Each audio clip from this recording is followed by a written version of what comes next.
We have with us today the freshest and the sweetest news from the Korean bio industry. My name is Juri Hwang and I will be delivering some of Korea's hottest biotech issues today for you. So make sure to subscribe, like, and set your alarm for Bio TV.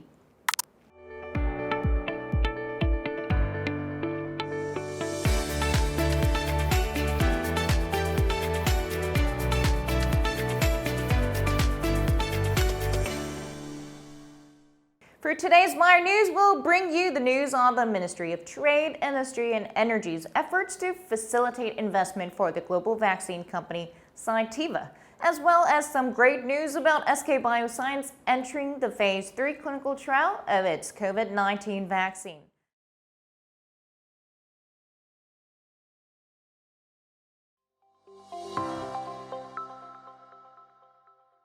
Steel is often called the rice of industries. This comes down to it being used literally in almost every other industry, such as automobile, electronics, and shipbuilding. In a similar sense, we need to pay close attention to Cytiva, a global supplier of vaccine-related biomaterials. This is because there are almost no biopharmaceutical firms that do not use any of their roughly 850 products, including cell culture equipment manufactured by the company. Some people even say that if Cytiva facilities stop running, the bio industry will stop running too. Moon Sung-wook, Minister of Trade, Industry and Energy, is actively making efforts to promote the company's investment in the Korean biopharmaceutical industry. On August 10th, he met with Emmanuel Liner, President of CEO of Cytiva, at the Central Government Complex in Seoul to discuss the company's investment in Korean production facilities and cooperation in biomaterial supply. President Emmanuel Liner said that he had visited Korea to consider the establishment of a cell culture bag production facility in Korea and pointed out two major reasons for considering Korea as one of the key investment destinations.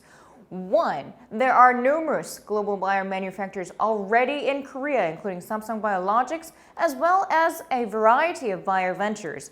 And number two, as a result of having conducted a joint analysis between Cytiva and the British Financial Times to see how fast each country's bioindustry has recovered from COVID-19, Korea has emerged as the global's seventh and Asia's first. This is the result of three key drivers: highly educated and passionate human resources, companies making bold investment decisions, and the government's effort to create a business-friendly environment.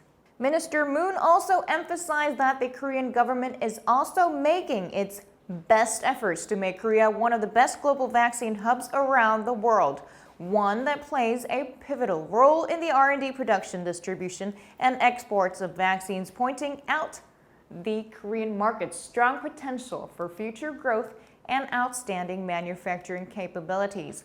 Cytiva has already begun establishing favorable business relationships with Korean companies such as SKbaioScience, Samsung Biologics, and Celltrion. Let's look forward to a more positive future relationship between Korea and Cytiva. SKbaioScience has finally received approval to enter the last phase of clinical trial to develop a COVID-19 vaccine. This is the first and only case in which a Korean company enters a Phase 3 clinical trial using a domestically developed COVID-19 vaccine candidate. This clinical trial will be carried out by comparing its efficacy with that of AstraZeneca COVID-19 vaccines. This is also the globally second case where Phase 3 clinical trials of COVID-19 vaccine candidates go through a comparative approach. The Korean Ministry of Food and Drug Safety will recruit 10% of these subjects to accelerate the speed of Phase 3 clinical trial while cooperating with the International Vaccine Institute to fill the rest of the study subjects from overseas. SKbaioScience received approval in January for both Phase 1 and 2 of this vaccine candidates from the Ministry of Food and Drug Safety. The ministry confirmed that safety of this vaccine candidate based on the interim study results of the Phase 1 clinical trial submitted by SKbaioScience.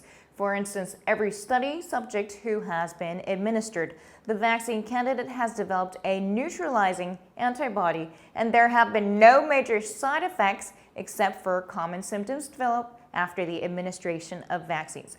such as pain at the injection site, fatigue, muscle pain, and headache. However, its efficacy against variants has not been proved yet. The MFDS said that blood serum extracted from the vaccinated people will be used in the analysis to confirm the vaccine candidates' neutralizing power against Beta and Delta variants.